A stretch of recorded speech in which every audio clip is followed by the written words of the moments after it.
News first channel ಹಾಗೂ ಡಿಜಿಟಲ್ನಲ್ಲಿ ಜಾಹೀರಾತು ನೀಡಲು ಈ ನಂಬರ್ಗೆ ಸಂಪರ್ಕಿಸಿ. ನಮಸ್ಕಾರ, ನೋಡ್ತಾ ಇದ್ದೀರಾ ನ್ಯೂಸ್ ಫಸ್ಟ್ ಲೈವ್. ನಾನು ರಾಹುಲ್ ದಯಾನ್. ಮೊದಲಿಗೆ ಕ್ಷಣದ ಹೆಡ್ಲೈನ್ಸ್. ಅಂದು ಮಾಸ್ಕ್ ಮ್ಯಾನ್ ಗುರುತಿಸಿದ ಸ್ಥಳಗಳಲ್ಲಿ ಹೆಣದ ಲೆಕ್ಕ. ಎಸ್ಐಟಿ ತನಿಖೆ ಬಗ್ಗೆ ಸುಳ್ಳು ಮಾಹಿತಿ ನೀಡಿದ್ದಕ್ಕೆ ವಕೀಲನಿಗೆ ಸಂಕಷ್ಟ. ಸುಜಾತಾ ಭಟ್ ಪರ ವಕೀಲ ಮಂಜುನಾಥ್ ಮೇಲೆ ಎಫ್ಐಆರ್. ಸೆಪ್ಟೆಂಬರ್ 7ಕ್ಕೆ ವಿಚಾರಣೆಗೆ ಬರಲು ಬೆಳ್ತಂಗಡಿ ಪೊಲೀಸರ ನೋಟಿಸ್.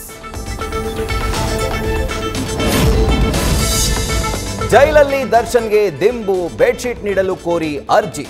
ಊಟ ಬಿಸಾಕ್ತಾರೆ, ಕಾಂಡಿಮೆಂಟ್ಸ್ ಹಣ ಕೊಡಲು ಬಿಡ್ತಿಲ್ಲ. ದರ್ಶನ್ ಪರ ವಕೀಲ ಸುನಿಲ್ ವಾದ.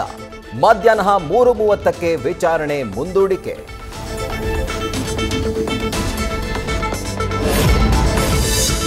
ಕಾಂಗ್ರೆಸ್ ಶಾಸಕ ವೀರೇಂದ್ರ ಪಪ್ಪಿಗೆ ಮತ್ತೆ ಇಡಿ ಶಾಕ್.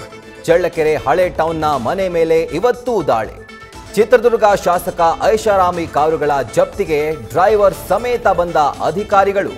ಬ್ಯಾಂಕ್ ಖಾತೆಗಳ ಬಗ್ಗೆಯೂ ಪರಿಶೀಲನೆ. ಕೋಲಾರ ಮೂಲದ ಮಾಡೆಲ್ ಅಮೆರಿಕಾದಲ್ಲಿ ಅಪಘಾತಕ್ಕೆ ಬಲಿ. ಅಲ್ಲಿಂದ ಪುತ್ರನ ಶವ ತರಿಸಿಕೊಡಲು ಸರ್ಕಾರಕ್ಕೆ ಪೋಷಕರ ಮನವಿ. ಕೊನೆ ಬಾರಿ ಮಗನನ್ನ ನೋಡಲು ಸಹಾಯ ಮಾಡಿ ಅಂತ ಕಣ್ಣೀರು.